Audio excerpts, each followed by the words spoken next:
Pak Edi Yusuf mewakili juga. Atau anggota masih dikasih lagi satu pertanyaan cukup? Kayaknya perlu anggota satu lagi nanti.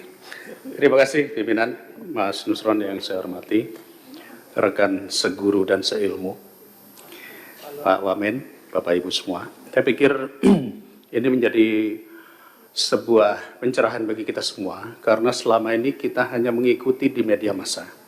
Kita mengikuti apa yang terjadi di Komisi 4 kemarin, beribut-ribut, dan tentu kami mengatakan ini akan sampai pula ke Komisi 2. Dan setelah penjelasan tadi, kita mulai melihat benang merahnya. Kalau saya perhatikan, benang merah ini berasal dari usulan desa. Dan saat ini kepala desa itu sudah dipanggil kejaksaan, kalau saya tidak salah ya, terutama yang Kohot. Agak unik ini, karena desa Kohot ini hampir mayoritas 263 bidang, 390 hektar ada di situ. Di desa lain malah tidak ada, hanya ada mungkin satu desa yang 3 bidang gitu ya.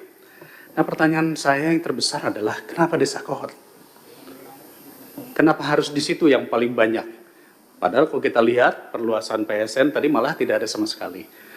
Lalu kenapa pemerintah daerah, terutama dalam hal ini adalah Kabupaten Tangerang, dengan mudah membuat RT RW ataupun tata ruangnya tanpa melakukan pemantauan secara khusus?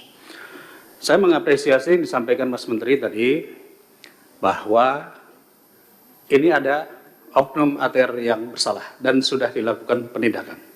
Saya pikir ini sangat bagus, karena jadi tidak melebar kemana-mana. Kita tahu bahwa usulan-usulan di bawah sekian ribu meter itu adalah di level kantah. Artinya ini sudah diselesaikan, oknum-oknum itu harus ditindak, tentu harus melalui proses jalur hukum. Tetapi sekali lagi, saya masih bingung, Pak Nusron ya, kenapa desa Kohot paling banyak dibanding dengan desa lain? Ya, bahkan saya dengar katanya kepala desanya naik Rubicon. Kami aja belum tentu kebeli di sini. Jadi ini menandakan bahwa ada permainan antara pengembang atau pengusaha dengan wilayah-wilayah tertentu yang dimudahkan. Dan uniknya, ini Kabupaten Tangerang, ini cukup banyak. Di Jawa Barat, di Bekasi, saya dengar kemarin beritanya, itu oleh pemerintah provinsi ditolak. Penggunaan KPPRL itu ya. Itu ditolak, padahal sudah mengajukan berkali-kali. Nah, saya tidak mau mencari kesalahan di mananya, tetapi kira-kira prosesnya bagaimana sih dalam proses penentuan RT RW ataupun tata ruang oleh pemerintah daerah, bahkan sampai ke desa. Dan kemudian apakah rekomendasi GIRIK itu hanya cukup dari kepala desa saja? Karena kalau tidak, ini nanti akan termanfaatkan juga di desa-desa lainnya. Rekomendasi hanya keluar dari kepala desa. Dan kalau nggak salah di desa Kohot ini kan banyak dipalsukan. Nah, proses pengusulan menjadi GIRIK dan sertifikat lahan. Jadi jangan hanya memindahkan ke satu titik, setelah 2 tahun selesai, malah setelah jadi HGU atau HGB itu dijual kepada perkebunan. Kita harus jelas ketika memindahkan atau mengembangkan daerah strategis ekonomi yang baru, itu bidangnya apa? Apakah perkebunan, apakah sentra budidaya atau yang lain, itu harus terintegrasi. Jadi saya pikir saya harus memberikan apresiasi kepada Mas Menteri, dan ini perlu ditambahkan kembali. 30% untuk HGU yang perpanjangan saya sangat setuju sekali, sepakat sekali, dan plasma harus dihidupkan. Dan yang terakhir mungkin saya harus menyampaikan, Mas Nusron, tadi ada kawan yang sudah menyampaikan, perlu penguatan hukum, penegakan hukum. Kalau kita perhatikan di sini dari kedirjenan, memang belum ada dirjen gakum, ya, atau deputi penindakan. Dulu ketika saya di Komisi 9, saya pernah mengusulkan agar Badan POM itu punya deputi penindakan. Kenapa? Begini, hampir 40% permasalahan perdata di Mahkamah Agung itu adalah kasus sengketa tanah. Dan kadang-kadang berproses panjang sekali. Saya coba mereview, perlukah ada pengadilan agraria? Nah, kalau ada pengadilan agraria, maka menambah beban tentunya untuk pembentukan lembaga baru. Ada usulan yang sebetulnya sederhana, yaitu adanya deputi penindakan di Dirjen Gakum. Sehingga proses sengketa-sengketa tanah itu lebih cepat diprosesnya.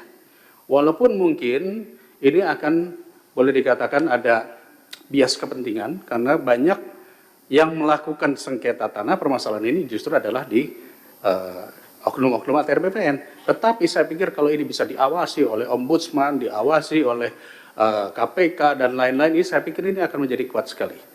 Jadi ini harapan saya, Mas Nusron, bahwa permasalahan ini benar-benar kita kawal jangan sampai terulang lagi. Dan apa yang sudah dilakukan saat ini adalah HGB itu dicabut. Tolong diperiksa lagi, masih ada lagi nggak di tempat lain? Mungkin di belahan wilayah yang mana? Dan menurut saya ini menjadi hal isu yang penting karena salah satu penggunaan sertifikat HGB itu adalah untuk minjem uang ke bank.